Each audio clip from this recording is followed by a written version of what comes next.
incontri, come probabilmente avete visto, che vogliamo dedicare a conoscere e approfondire i contenuti della legge di bilancio approvata a fine dicembre. Oggi parliamo di novità nell'ambito del lavoro, quindi novità laboristiche che sono all'interno della legge di bilancio. Ricordiamo che gli altri due appuntamenti sono martedì prossimo, sempre alle 18. Parleremo delle novità in ambito previdenziale e pensionistico, e poi il 27, sempre martedì alle 18, le novità in ambito più prettamente fiscale. Quindi abbiamo voluto, vista la grande mole di novità contenute come ogni anno nella legge di bilancio, dedicare 3 momenti specifici di conoscenza, di approfondimento. Io ringrazio il relatore di oggi, che è Luca Mori del Dipartimento Politiche del Lavoro della CISL regionale, che ha messo insieme le novità e le presenterà nella riunione di stasera. L'idea è di lasciare a lui la parola per una presentazione. Avremo poi, come al solito, lo spazio per le domande, le richieste di chiarimento e di approfondimento, e quindi per quello basterà chiedere la parola oppure scrivere nella chat, in maniera da poter gestire domande e risposte in termini veloci ed efficaci. Mi fermo qua, vi ricordo che questo webinar è registrato, lo registriamo per metterlo a disposizione di colleghi che ci hanno comunicato di non essere in grado di seguire la diretta stasera, e quindi sarà a loro disposizione in un secondo momento. Grazie ancora della partecipazione, lascio la parola a Luca Mori. Eccomi qua, ho acceso il microfono. Buonasera a tutti e a tutte, ben ritrovati. Allora, come diceva Gianfranco, noi questa sera ci occuperemo fondamentalmente della parte della legge di bilancio che in sostanza ha modificato o ha aggiornato alcune norme relative al lavoro, e sfioreremo in parte anche la questione fiscale, che poi sarà oggetto diciamo di un successivo webinar. Nella prima slide che vedete si vede, vero, fatto un cenno di assenso al fatto che si veda, no? Ditemi qualcosa. Benissimo. Allora, vedete, in sostanza stasera vedremo alcune norme che attengono al sostegno alle famiglie, altre al sostegno alla contrattazione, altre ancora agli ammortizzatori sociali, ed infine diciamo, alcune norme riguardano gli incentivi alle assunzioni. Come vi dicevo prima, sfioreremo in parte la questione fiscale, perché le norme sul fringe benefit e sul sostegno alle lavoratrici madri vedremo in seguito avranno a che fare anche evidentemente con la questione fiscale. Partiamo subito dalla prima norma che diciamo è stata in qualche modo sistemata, anche perché, se vi ricordate, l'anno scorso la norma era con un'esenzione per le famiglie con figli a carico di 3.000 euro. Quest'anno la norma è più equilibrata, quindi parliamo di fringe benefit, ovvero, come dire, somme erogate e rimborsate dal medesimo datore di lavoro per il pagamento diciamo anche delle utenze domestiche, del servizio idrico integrato, dell'energia elettrica, del gas e via dicendo, ok? Sono i famosi 250,23 euro, che passano a 2.000 euro per i lavoratori dipendenti con figli fiscalmente a carico e 1.000 euro per gli altri lavoratori o le lavoratrici dipendenti. Come dicevo prima, questo tetto comprende anche le utenze domestiche, del servizio idrico, dell'energia elettrica, il gas e via dicendo. Ok? Le esenzioni sono riconosciute ai sensi del regime transitorio e concernono anche la base imponibile della contribuzione previdenziale. Inoltre, vi ricordo, anche perché le norme sono identiche agli anni precedenti, che sono fiscalmente a carico i figli che abbiano un reddito non superiore a 4.000 euro, ovvero a 2.840 euro nel caso di figli di età superiore a 24. Sono esplicitamente ricompresi nell'ambito, diciamo, di questa norma anche i figli fiscalmente a carico nati fuori dal matrimonio o adottivi o affidati. Seconda parte, secondo, diciamo, elemento relativo al sostegno alle famiglie. Congedo parentale. Anche qui, diciamo, rimangono fermi i limiti di durata massima, naturalmente, e rimangono tra i due genitori e le modalità di fruizione del congedo, che noi questa sera non analizzeremo, eventualmente saranno oggetto di ulteriori, come dire, informazioni. Tuttavia, è bene ricordare quali sono le novità di quest'anno, ovvero dal 1° di gennaio del 2024 e fino al 31 dicembre del 2024, i genitori potranno fruire in alternativa tra loro di 2 mesi per il solo 2024 di congedo parentale indennizzato dall'INPS all'80%, per gli ulteriori mesi, come dire, fruibili, l'indennità riconosciuta resta confermata nella misura del 30%. Siccome, come vi dicevo, l'aumento all'80% dei 2 mesi è solo per il 2024, dal 1° gennaio 2025, in maniera strutturale, avremo un mese di congedo all'80%, un ulteriore mese di congedo al 60% e tutti gli altri mesi, per i successivi mesi, al 30%. Si applica, ok, a chi termina il periodo di congedo di maternità o in alternativa naturalmente di paternità, successivamente al 31 dicembre del 2023. Terza norma relativa al sostegno alle famiglie. Okay. Questa è una norma molto particolare che ha a che fare con la decontribuzione aggiuntiva per le lavoratrici con figli. Che cosa significa? Allora, fermo restando l'esonero contributivo temporaneo relativo al comma 15 dell'articolo 1 della legge di bilancio del 2024, ok? Infatti poi vedremo tutti i commi, però la legge di bilancio è composta sostanzialmente da un unico grande articolo e poi ai vari commi sono disciplinate le varie materie. Il comma 15 è quello che riguarda il cosiddetto cuneo fiscale, che in realtà è un cuneo contributivo nel senso che c'è una esenzione su una parte dei contributi. Le due norme, come dire, in qualche modo si cumulano, ma adesso vediamo come. Quindi per i periodi dal 1° gennaio del 2024 al 31 dicembre del 2026, per le lavoratrici madri di più figli con rapporto di lavoro subordinato e a tempo indeterminato, ad esclusione del, diciamo, del lavoro domestico, ci sarà un esonero contributivo del 100% entro il limite massimo di 3.000 euro annui. In realtà poi il tetto viene mensilizzato, quindi si parla di 250 euro mensili, della quota dei contributi previdenziali a carico del lavoratore, fino al compimento del 18° anno di età del figlio più piccolo. Lo stesso esonero vale anche in via eccezionale per il 2024 per le madri che hanno almeno 2 figli, ok? E fino al compimento del 10° anno di età del figlio più piccolo. Come si fa ad ottenere l'esonero? Le lavoratrici, dice la norma, devono comunicare al datore di lavoro la volontà di utilizzare l'esonero contributivo, fornendogli il numero dei figli e i codici fiscali dei 2 o dei 3 figli attraverso una autocertificazione. Allora, la norma non prevede un facsimile di autocertificazione, però noi poi ve la proietto e ve la diamo via email. Vi consigliamo di fare una brevissima autocertificazione, poi vedrete che nei prossimi mesi, come sempre succede, i modelli di autocertificazione, chi più ne ha più ne metta, arriveranno a pioggia. È possibile anche che sia la stessa azienda a fornirvelo.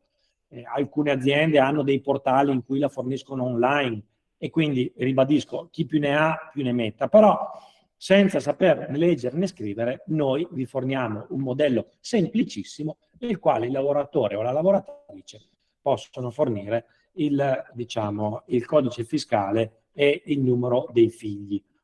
Perché qualcuno dirà, ma io l'ho già comunicato per la questione delle detrazioni.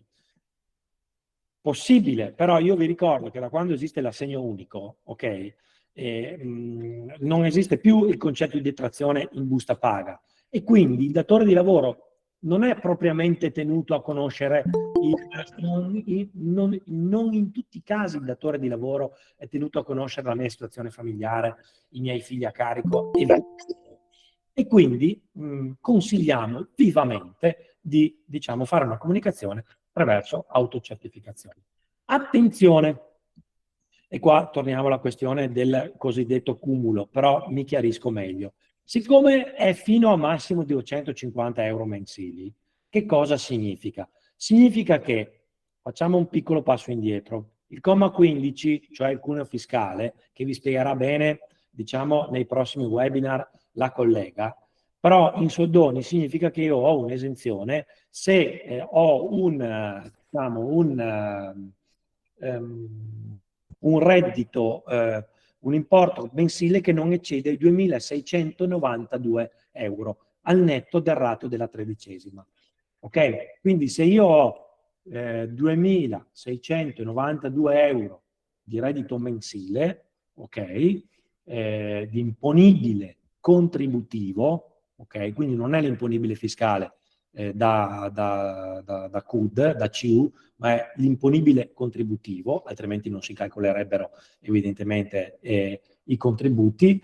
Facciamo conto che sia un lavoratore in un'azienda con più di 15 dipendenti o comunque che lavora nel settore industriale per 9,49%, quindi 2.692 per 9,49%, ho circa 255 euro. Su questi 255 euro di quota di contributi che io devo pagare per avere la pensione pubblica, proprio per stringere il concetto ai minimi termini, ok? In questo caso avrei un'esenzione di 6 punti percentuali, ok? Quindi il 6% di 255 per 6% fa 15 euro. Esenzione relativa, no scusate, sì, ho detto una cosa imprecisa. Siccome il 9,49% equivale a 255, fino al 6% vado in esonero contributivo. Che cosa significa? Che in questo caso, se io sono una lavoratrice madre, ok, è una retribuzione mensile più alta di 2.692 euro, quindi vado oltre i 250 euro, mi conviene di più la decontribuzione aggiuntiva per le lavoratrici con figli. E quindi di fatto la norma è alternativa. Che cosa significa? Che l'INPS non mi può 2 volte esonerare dai miei contributi. I miei contributi sono sempre quelli che devo pagare corrispondono ad un certo importo, ok? Se io chiedo l'esonero come lavoratrice madre, so che fino a 250 euro mensili vado in esonero, ok? Quindi di fatto questa norma diventa alternativa a quella che vi ho detto del comma 15. Altra precisazione importante. Se io, diciamo, ho il terzo figlio durante il periodo dal 2024 al 2026, l'agevolazione parte da quando mi nasce il terzo figlio o il secondo figlio nel 2024. Oppure se il mio terzo figlio o il mio secondo figlio diventa maggiorenne nel primo caso o compie 10 anni nel secondo caso, l'agevolazione si interromperà nel momento in cui compie o il 18° anno o il 10° anno il mio terzo figlio o il mio secondo figlio fino al 2024. Siccome si dice anche che diciamo, devo essere a tempo indeterminato, l'agevolazione parte se ho la trasformazione, per esempio, da contratto a tempo determinato a tempo indeterminato in corso di validità del periodo di esonero, parte dal mese in cui mi viene trasformato il tempo indeterminato, oppure nel caso in cui io abbia, diciamo, venga licenziato, non abbia più il tempo indeterminato e smetta di avere un contratto a tempo indeterminato, in quel caso lì si stoppa e finisce l'agevolazione. Tutto ciò che vi sto dicendo è stato ampiamente spiegato e illustrato nella circolare INPS numero 27 del 31 di gennaio 2024, che vi allegheremo naturalmente al termine di questo webinar, oltre a queste slide che vi sto proiettando. Ecco, passiamo ad altra categoria di agevolazioni. Parliamo del sostegno alla contrattazione. Sostegno alla contrattazione c'è poco da dire, nel senso che viene confermata anche per il 2024 l'aliquota agevolata al 5% per i premi di produttività, cioè ovvero per i premi di risultato più propriamente detti, erogati in esecuzione di contratti collettivi aziendali o territoriali di cui all'articolo 51 del decreto legislativo 81 del 2015, che è il decreto, ok, che disciplina e dice quali sono i contratti che fondamentalmente sono meritevoli di avere alcune agevolazioni di carattere contributivo e fiscale. E identificano anche, tra parentesi, le aziende che applicando questi contratti diventano, come dire, destinatarie di agevolazioni previste dallo Stato, soprattutto in ambito fiscale e contributivo. Ricordo che il limite complessivo è per ogni singolo lavoratore o lavoratrice di 3.000 euro lordi, e ricordo naturalmente che i premi di risultato devono essere fatti con tutti i sacri crismi, cioè devono rispondere a determinati criteri variabili, misurabili, di qualità, di produttività e via dicendo. C'è una circolare che è sempre la stessa, io non ve l'ho citata, ma è sempre la stessa, diciamo, che disciplina la tipologia di premi di risultato e come devono essere stipulati, non cambia nulla rispetto al passato. Viene confermata l'aliquota al 5%. Ricordo che il reddito da lavoro dipendente deve essere non superiore a 80.000 euro per avere diritto all'agevolazione del 5% come aliquota fiscale fissa, la cosiddetta detassazione. Ci riferiamo all'anno precedente, di 80.000 euro nell'anno precedente l'erogazione del premio. Passiamo ad altra tipologia di diciamo, agevolazioni o altra tipologia, diciamo, di interventi. Allora, teniamo l'ISCRO per ultima, perché l'ISCRO è un'indennità straordinaria di continuità reddituale. In buona sostanza è una norma che, diciamo, un ammortizzatore sociale che è stato introdotto qualche tempo fa, qualche anno fa, è stato modificato più volte, sembra migliorato in via strutturale e vale per gli iscritti alla gestione separata INPS che esercitano per professione abituale attività di lavoro autonomo. Vediamola più tardi. Andiamo direttamente invece ad una parte che interessa molto i nostri associati, soprattutto per le nostre aziende in crisi, ok? Sono le proroghe degli ammortizzatori sociali.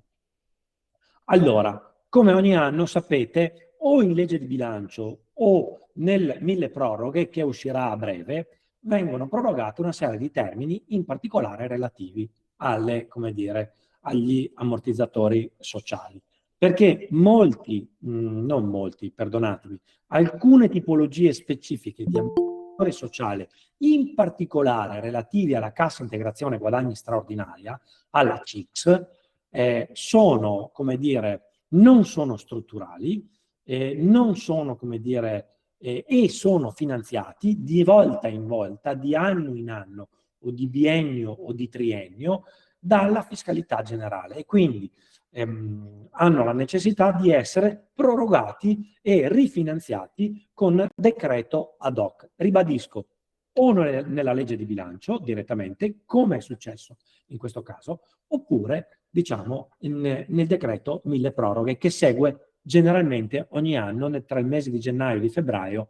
Il Parlamento approva il mega decreto mille proroghe in cui ulteriormente specifica e proroga alcune norme, tra le quali anche quelle degli ammortizzatori sociali. In questo caso vengono prorogati dalla legge di bilancio stessa. Quindi troviamo ulteriori 70 milioni per la cassa integrazione straordinaria per le imprese operanti in un'area di crisi complessa.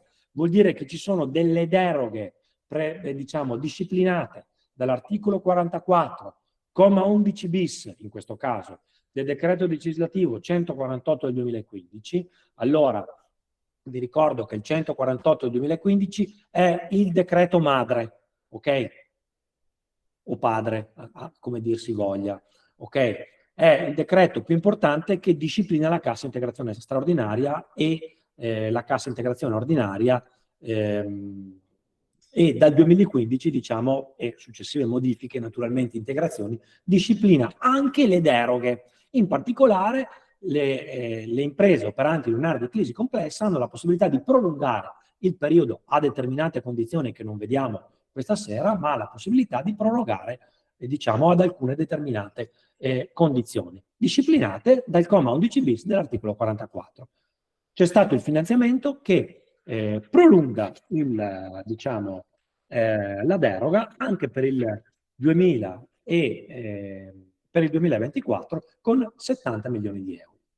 50 milioni di euro sono previsti per un'altra cassa straordinaria molto particolare, che è quella per cessazione di attività, che se voi guardate, come dire, il decreto 148 del 2015 non troverete, è stata cancellata, diciamo, la causale per cessazione di attività, ma è stata reintrodotta temporaneamente nel 2018 dal cosiddetto decreto Genova, dall'articolo 44,1 del decreto legge 109 del 2018, che è il decreto Genova, che la di anno in anno viene rifinanziata e riprorogata. Per il 2024 ci sono 50 milioni di euro. 19 milioni per la CIGS per l'ex ILVA, ok, questa non ha bisogno di essere commentata perché riguarda, come dire, i lavoratori, in particolare dell'ex ILVA di Taranto. Ulteriori 50 milioni per la CIGS per imprese con rilevanza economica strategica, disciplinata anche questa dall'articolo 22 bis del decreto legislativo 148 del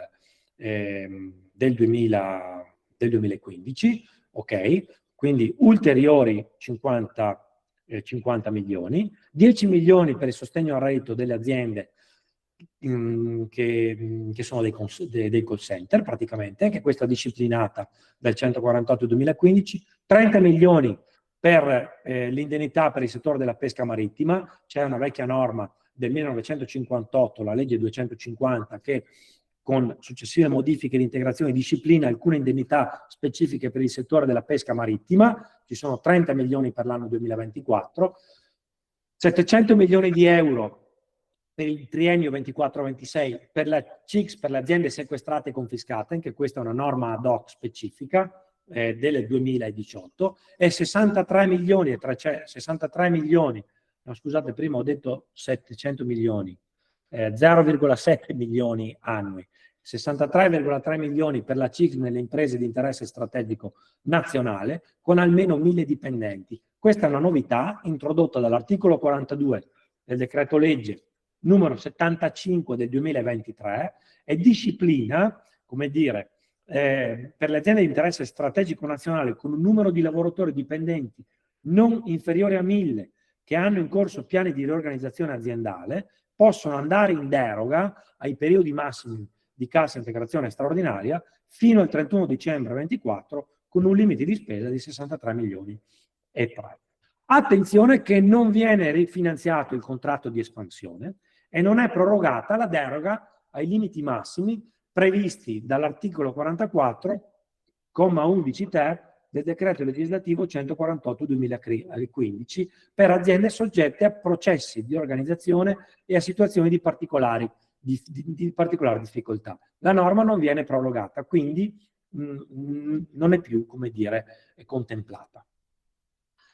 Ecco, io vi faccio vedere un breve volantino che trovate, è il volantino che ho, come dire, che abbiamo prodotto ancora un paio di anni fa. Io lo tengo aggiornato ogni anno, ogni volta che c'è una novità. Qui ci sono anche già i nuovi massimali per l'anno 2024. Qui trovate le deroghe, i casi particolari che ho appena citato nella slide, li trovate anche in questo volantino e trovate, come dire, anche un riepilogo totale delle norme che attengono agli ammortizzatori sociali dal 2015 in avanti. Ho saltato in tronco, diciamo, il periodo relativo alla pandemia perché avremmo riempito 5 pagine di norme, quindi evitiamo di aggiungere deroghe su deroghe. Tutte queste norme, tutte queste circolari, questi messaggi INPS e questi volantini li trovate, se vedete in basso a destra, qui c'è come dire, un cloud della CIS del Veneto che voi cliccando sopra potete entrare, dedicato agli operatori e alle operatrici, e trovate tutto quanto di cui vi sto parlando. Ecco, arriviamo alla quarta ed ultima, come dire, categoria di incentivi. Parliamo di incentivi alle assunzioni. Allora, attenzione, per i datori di lavoro privati, ok, che assumono donne disoccupate vittime di violenza, che però devono essere beneficiarie del reddito, diciamo, di libertà. Arrivo subito.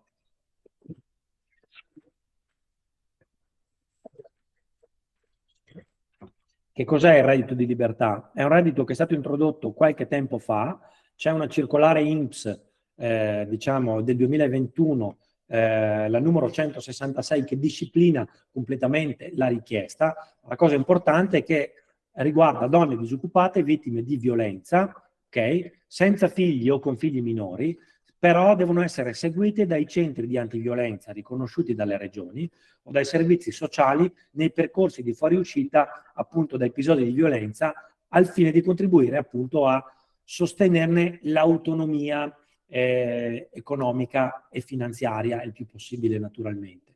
A queste donne è riconosciuto un esonero contributivo nella misura del 100%, ok? Nel limite massimo di un importo di 8.000 euro all'anno. In caso di assunzione con contratto di lavoro a tempo indeterminato, l'esonero spetta per un periodo di 24 mesi. Nel caso di assunzione con un lavoro a tempo invece determinato, anche in somministrazione, l'esonero contributivo spetta per 12 mesi dalla data di assunzione. Nel caso di trasformazione invece a tempo indeterminato, da contratto a tempo determinato, l'esonero si prolunga fino al 18° mese dalla data di assunzione. Quindi questa è una norma molto specifica, ok?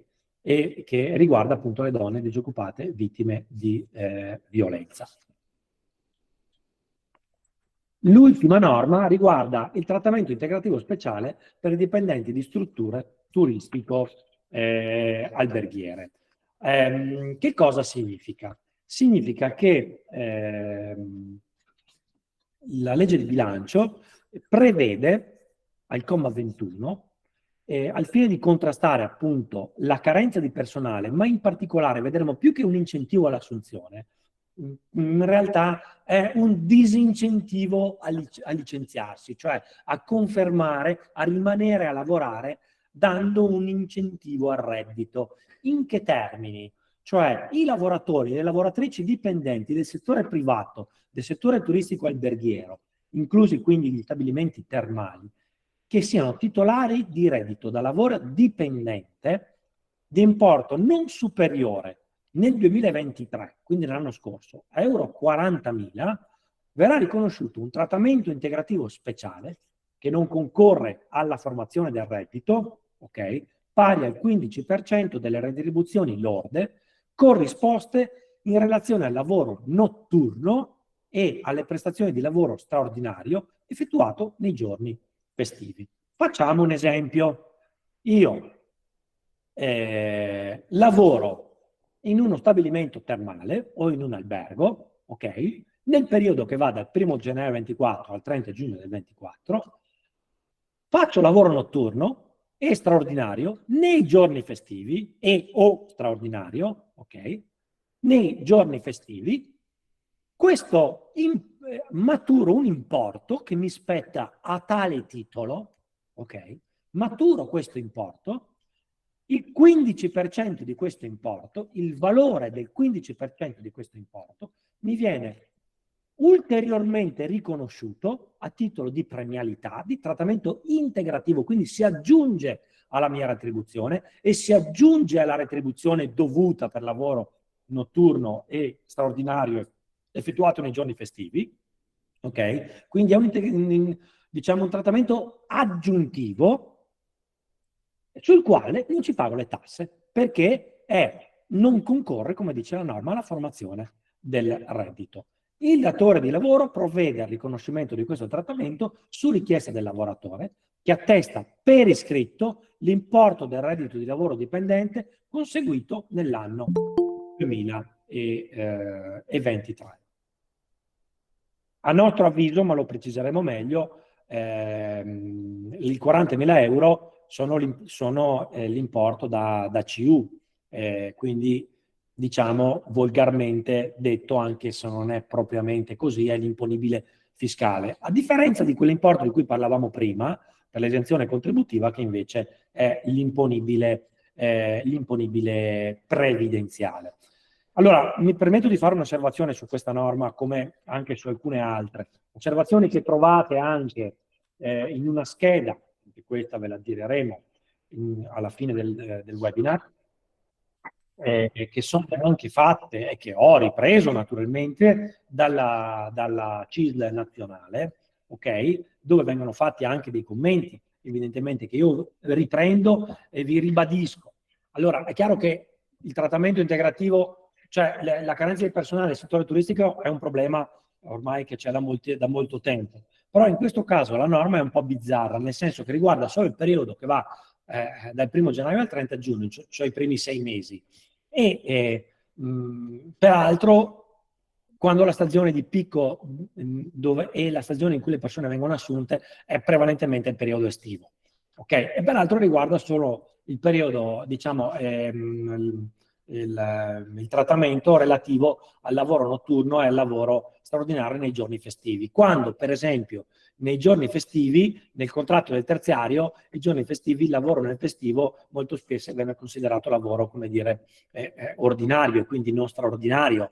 Quindi è una norma un pochino positiva sotto l'aspetto dell'incentivazione, ma è una norma un pochino contraddittoria, se così possiamo dire. Come è, diciamo, insufficiente, tornando indietro, perdonatemi che ho il mouse che non funziona, la questione delle lavoratrici madri. Perché il sostegno alle lavoratrici madri è un sostegno importante, perché attenzione che sul piano economico, se io ho un esonero, cioè se io ho un importo relativo ai contributi a mio carico pari o superiore a 250 euro mensili, e se ho 3 figli e il minore ha, diciamo, meno di 15 anni, cioè ho diritto per tutto il 24, tutto il 25 e tutto il 26, io ho un esonero contributivo pari quasi a 9.000 euro per i 3 anni. Ok? Detto questo, va anche detto che le madri che lasciano diciamo, il lavoro a causa, diciamo, della maternità, generalmente lo fanno con la prima maternità, non con la terza. E quindi sarebbe necessario, al di là della bontà dello strumento, ok, che non va negata, ma sarebbe necessario un intervento che fosse, che riguardasse anche il primo figlio, anche per le madri che hanno un solo figlio, per dare compimento, come dire, all'impostazione o per rendere veramente ottimale l'intervento stesso. Chiudiamo, non perché non sia importante, ma perché riguarda una categoria di lavoratori che sono meno presenti nelle nostre sedi, ma che vorremmo lo fossero sempre di più, ed è, diciamo, l'ISCRO, che è una cosa un pochino nuova, ok? Ve la leggo così com'è, ok? Poi eventualmente se c'è bisogno di approfondirla lo vedremo anche in seguito. Vi ribadisco, è una norma che riguarda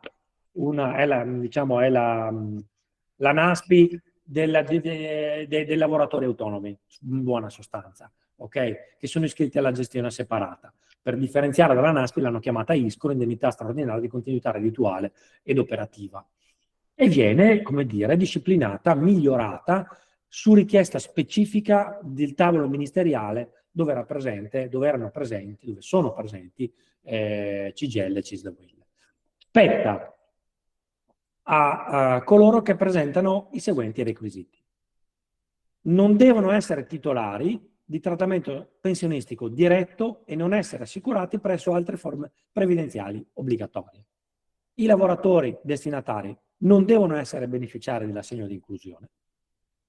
Devono avere prodotto un reddito di lavoro autonomo nell'anno precedente inferiore al 70% della media dei redditi di lavoro autonomo conseguiti nei 2 anni ancora precedenti. Quindi vedete che non spetta tout court così, spetta se ci sono alcuni requisiti reddituali e quindi devo aver perso una serie di redditi da lavoro autonomo, quindi devo essere andato praticamente sotto la media dei 2 anni ancora precedenti. Devo aver dichiarato nell'anno precedente alla prestazione della domanda un reddito non superiore a 12.000 euro, annualmente rivalutato sulla base dell'indice degli indici dei prezzi Istat, essere in regola con la contribuzione previdenziale obbligatoria ed essere titolare di partita IVA da almeno 3 anni, dalla data di presentazione della domanda.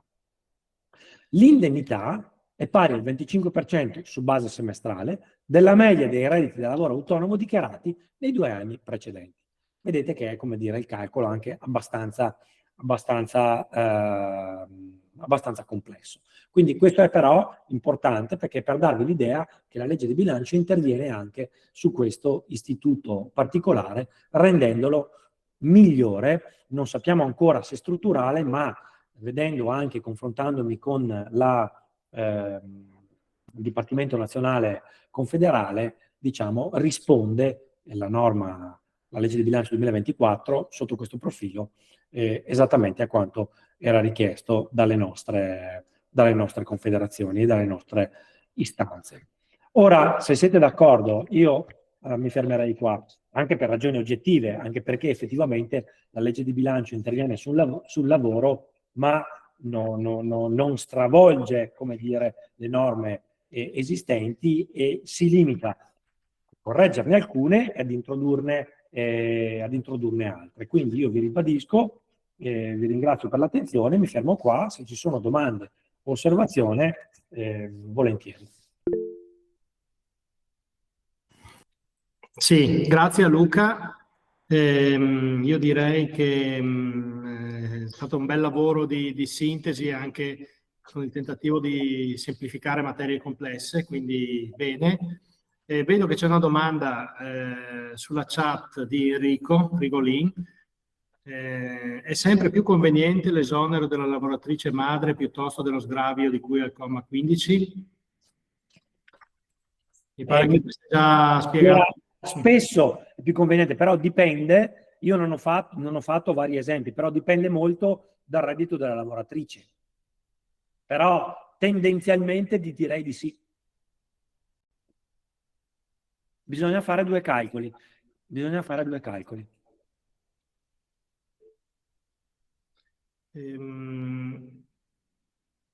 Bene, vedo che c'è Ilenia Corso che ha alzato la mano. Non so se vuole intervenire, fare una domanda.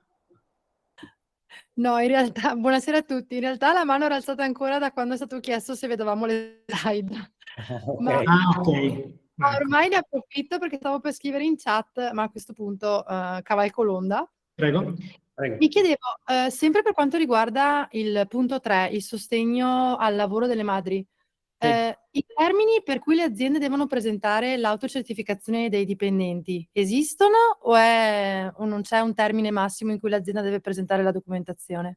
Allora, la norma non lo prevede. Guarda, io per scrupolo ho qui davanti la norma, ok?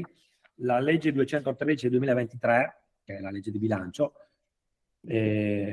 Allora, né al comma 180, né all'81, né al 182, che sono i 3 commi che riguardano questa, diciamo, questione, si parla di un termine. Io presumo che se tu presenti l'autocertificazione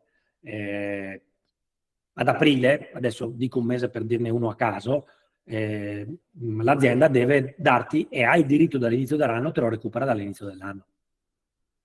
Perfetto. Mi sento di dirti così perché non ho la prova contraria.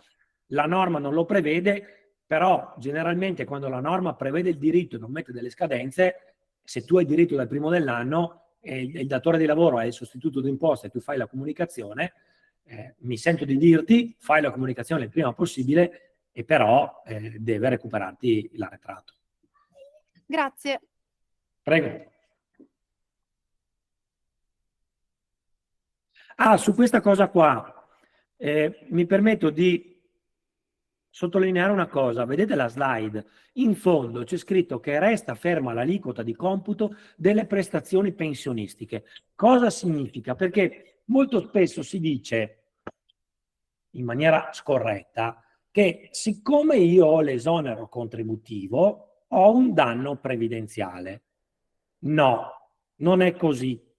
Perché? Perché la norma, appunto, prevede che resta ferma l'aliquota di computo delle prestazioni pensionistiche, ma è lo Stato che interviene presso l'INPS per garantire i contributi che mancano grazie all'esonero. In altre parole, più semplici forse, perché sono stato un po' complicato, paga la fiscalità generale. Ok? Cioè quindi interviene il governo. È chiaro? Interviene proprio con la legge di bilancio. Grazie Luca. Se ci sono altre domande.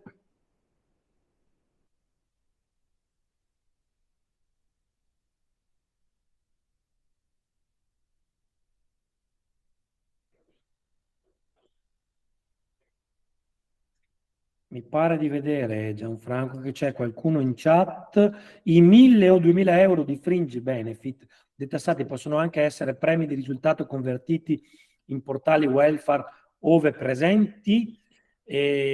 Allora, io ti direi di sì, nel senso che però lì bisogna un po' verificare a livello aziendale con le varie piattaforme.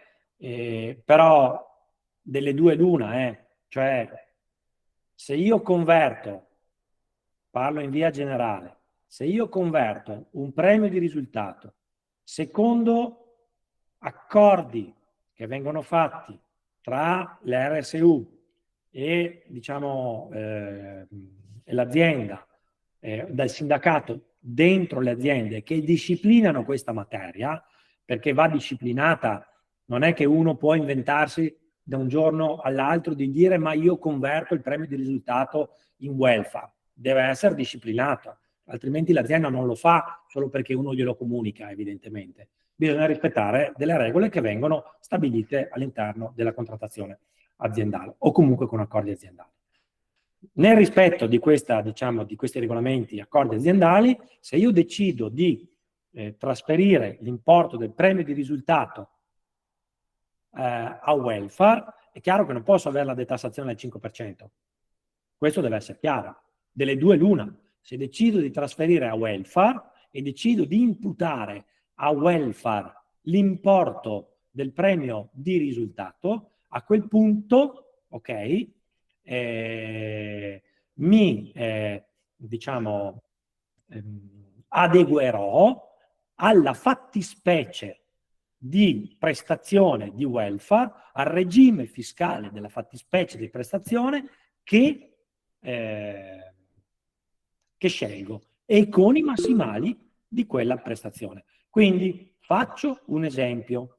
Se io rientro nel limite del fringe benefit di 1.000 euro perché non ho figli fiscalmente a carico, ok?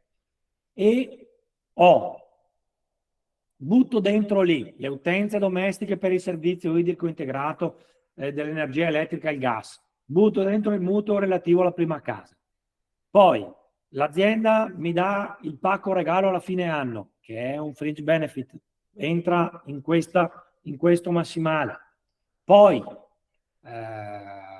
butto dentro i fringe benefit previsti dal mio contratto nazionale, penso al contratto dei metalmeccanici ai 200 euro, ok? Poi ho un premio di risultato di 3.500 euro perché la mia azienda è bravissima, siamo stati bravissimi, ok, devo tener conto che ho un tetto di 1.000 euro se scelgo di buttare un altro pezzo di premio di risultato lì dentro. È chiaro? Cioè, questo deve essere chiaro. Luca, c'è un'altra domanda in chat, poi ci sono 2 persone che hanno alzato la mano. Allora, Dante Gianluca, l'esonero contributivo delle lavoratrici viene integrato in totum dal governo, ovvero la lavoratrice si vedrà i contributi versati. Sì, questo lo diceva Luca prima, in effetti lo stanziamento previsto in legge di bilancio va proprio a sostituire il lavoratore nel versamento dei contributi. Quindi i contributi sono coperti dal versamento che viene fatto dallo Stato. Questo ve lo dirà anche meglio Stefania Pasiani, però altrimenti come si giustificano 10 miliardi della legge di bilancio a favore dei redditi, a favore dei lavoratori? Si giustificano attraverso, una parte riguarda lo sgravio delle lavoratrici madri e tutto l'altro pezzo riguarda il cuneo cosiddetto fiscale contributivo.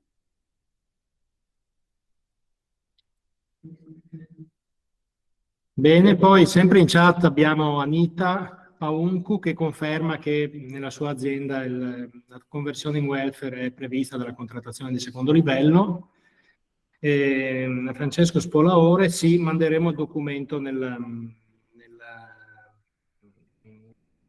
a seguito del webinar. Vi ricordo, vi invieremo la documentazione che diceva Luca, il link per il collegamento al cloud di cui si faceva riferimento per reperire anche la documentazione sugli ammortizzatori.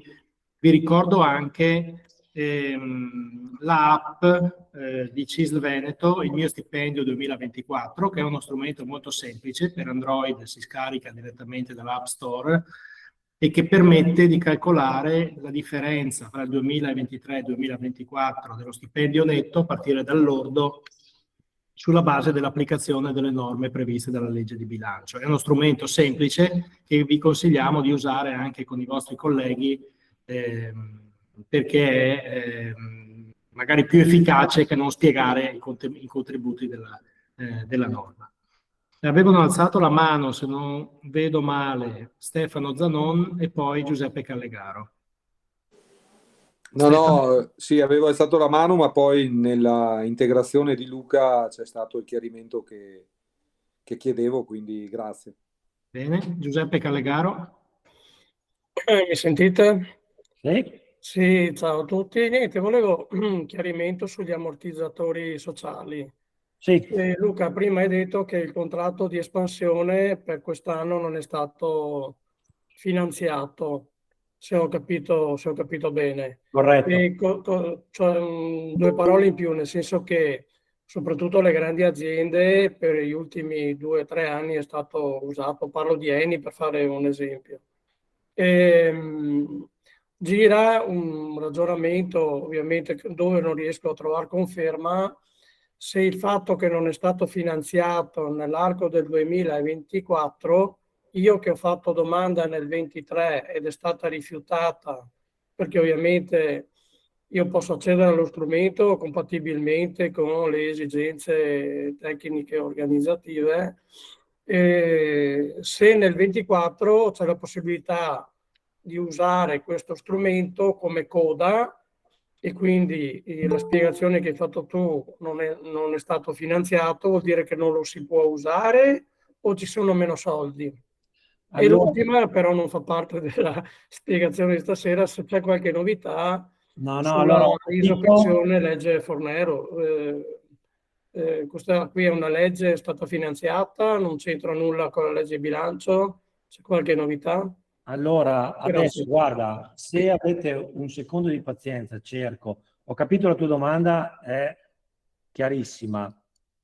Permettimi un secondo di trovare sul computer la disciplina, un attimo solo. Sì, nel frattempo, scusa Luca, Prego. Tipo sulle questioni previdenziali e della legge modifiche alla legge Fornero ne parleremo nel webinar della settimana prossima con un focus specifico proprio con il nostro direttore del patronato regionale INAS.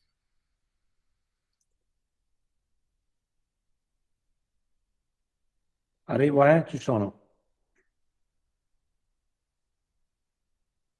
Allora, a mio avviso, se tu ce l'hai in corso, il contratto di espansione non te lo possono togliere. Cioè, se tu hai in corso una cassa straordinaria e hai rispettato tutti i requisiti, hai fatto la domanda e ti è stato concesso fino a scadenza della domanda stessa, credo che sia molto complicato. Sarebbe, come dire, bizzarro. Guarda, te lo leggo. È stato introdotto nel 2019, ok? In forma sperimentale. È un aiuto alla reindustrializzazione, alla riorganizzazione delle aziende con più di 1000 dipendenti, tutte cose che tu sai perché se l'avete gestito in ENI l'avete fatto. È un accordo in sede governativa con le rappresentanze sindacali che comprende CIGS massimo 18 mesi in deroga ai limiti massimi previsti. Esodo anticipato fino a 5 anni di lavoratori con assegno ponte, formazione. Con la legge di bilancio 22 la disciplina è stata prorogata anche al 22 e al 23, però al 24 no. Tuttavia, mi permetto di dire che se io ho fatto l'accordo al Ministero del Lavoro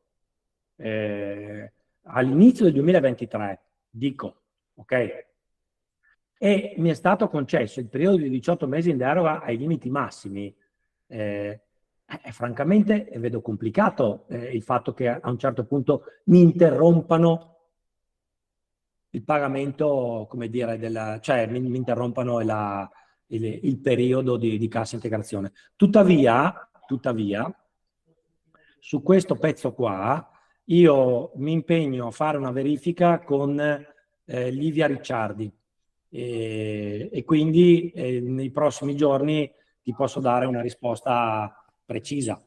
Ti chiedo scusa Luca, ogni anno, almeno per come l'ho vissuta io con Eni, l'azienda si chiamava, cioè l'azienda, ovviamente essendo Eni era a livello nazionale, ci diceva quest'anno la applico e quindi chiedeva al Ministero del Lavoro la possibilità di usare lo strumento, col vincolo da parte del lavoratore di far domanda entro giugno dell'anno in corso.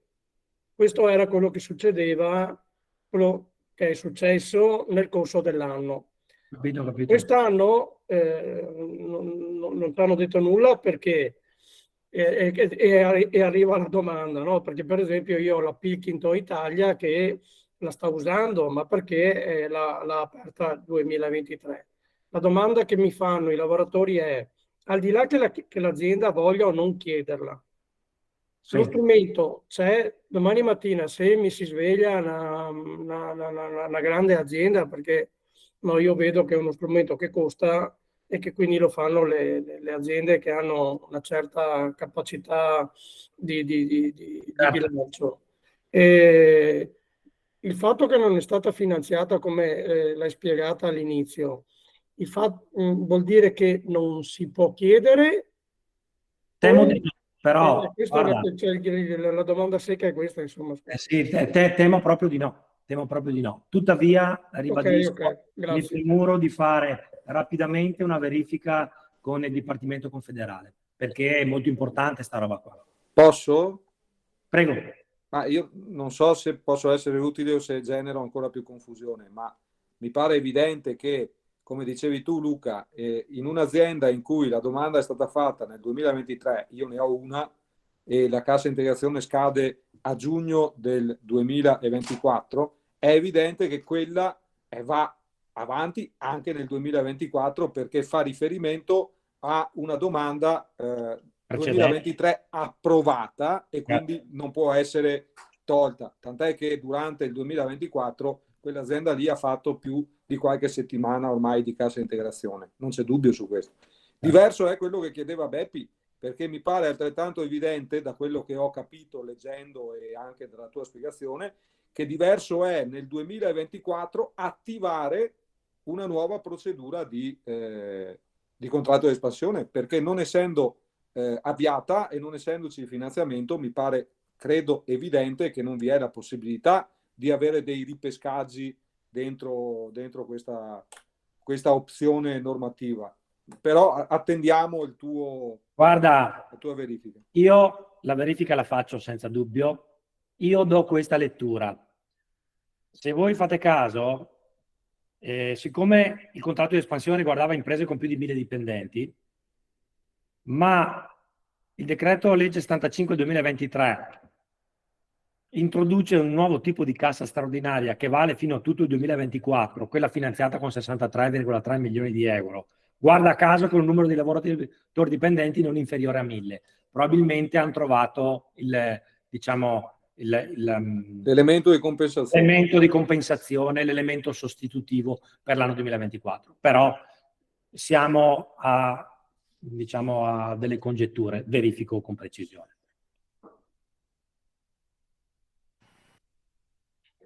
Bene, facciamo questa verifica, poi possiamo anche magari, Luca, fare una coda informativa nel corso del webinar della settimana prossima. Sì. Visto Senza che dubbio. c'è già un appuntamento fissato. Rispondo anche a Celina, che chiedeva se l'app funziona anche per gli stipendi delle categorie FISASCAT. Certo, perché l'app è molto semplice, chiede di inserire il numero di mensilità previste dal contratto nazionale e la cifra lorda della retribuzione, quindi indipendentemente dal settore del contratto applicato, e sulla base della retribuzione lorda, con il calcolo della contribuzione, eventuale decontribuzione e carico fiscale nazionale, regionale e una media delle aliquote comunali, perché sono tutte diverse per il resto, calcola il netto in busta paga. Ecco, quindi è valido per tutti. Gianfranco, ancora io. Non c'è modo di dare la possibilità anche a chi ha Apple, iOS, di avere questa... Ci stiamo lavorando. Bene, grazie. Ci stiamo lavorando. Bravo. È un lavoro in corso. Bravo Stefano, anch'io lo userei volentieri. Bene, io direi che se non ci sono altre domande, ringrazio di nuovo Luca per il lavoro fatto e per la presentazione. Ringraziamo tutti voi per l'attenzione e per la partecipazione. Naturalmente, come sempre, siamo a disposizione se servono momenti specifici di approfondimento, di confronto o materiali. Nel frattempo vi inviamo, come d'accordo, la documentazione. Nella giornata di domani metteremo in rete la locandina, il volantino per l'evento della settimana prossima. La modalità di partecipazione è sempre la stessa, che è quella di utilizzare il link presente nel volantino che vi arriverà e quindi di registrare la vostra presenza, e poi successivamente, come ormai siete abituati, vi mandiamo il link di collegamento. Quindi grazie ancora, buona serata, visto che è anche martedì grasso, e quindi ci rivediamo martedì 20 la settimana prossima. Grazie a tutti, ciao, buona serata. Grazie, buona serata. Buonasera. Grazie, arrivederci. Grazie, buona serata a tutti.